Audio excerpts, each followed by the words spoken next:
Labing-isang taon ng katapatan ng Panginoon. Amen. Who would have thought na ang simbahan po na ito ay lalaki ng ganito? Alam niyo po, sa totoo lamang, hindi po namin naisip, hindi po namin na-imagine na pagpapalain tayo at pagkakatiwalaan tayo ng Panginoon na mga taong katulad po ninyo. This is my awakening. The one my heart was fast asleep. You were resurrecting me. Huwag ka matakot sa kayang gawin ng Panginoon. Sumunod ka lang. Hindi nating trabaho ngayong intindihin. Hindi natin trabaho ngayong mag-complain. Hindi natin trabaho ngayong magduda. Ang trabaho natin sumunod sa ating Panginoon. And if God said it, we will do it.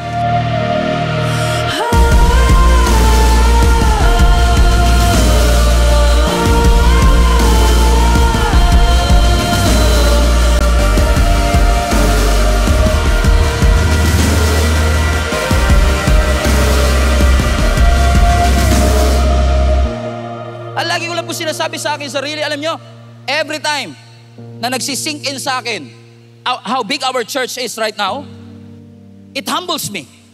Alam nyo kung bakit? I don't know what to do. And every time you don't know what to do, you will always look to Jesus, the author and the finisher of your faith. Because hindi porket nagpapanik ang Diyos, at hindi porket hindi mo alam, hindi alam ng Panginoon. Duh. Everybody say, God is always on time.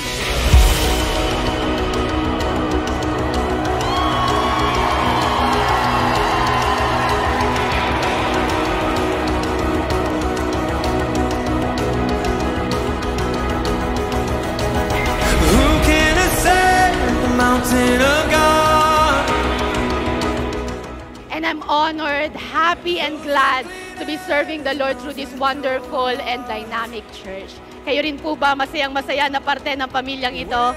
Amen! Praise the Lord! Eh syempre, kukuhanin ko na rin po ang pagkakataon na ito para batiin ang bawat isa. Happy! Happy! Happy 11th anniversary! Your glory. Show me your glory. We can ascend the mountain of God.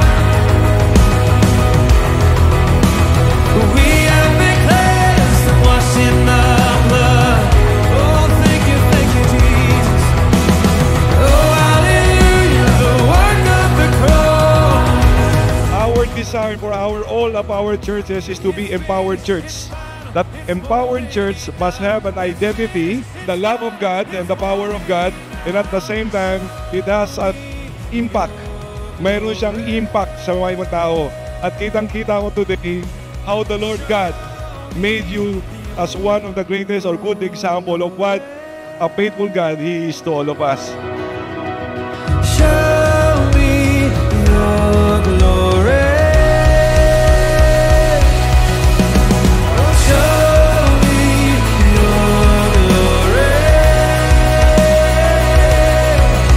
Oh, show me your glory.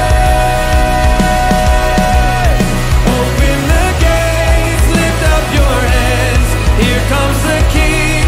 Welcome Him in. Show me your glory.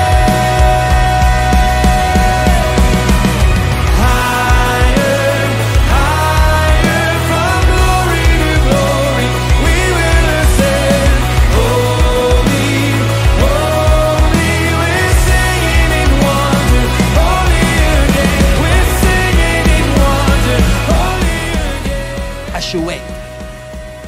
As you wait, not yet, it's not late.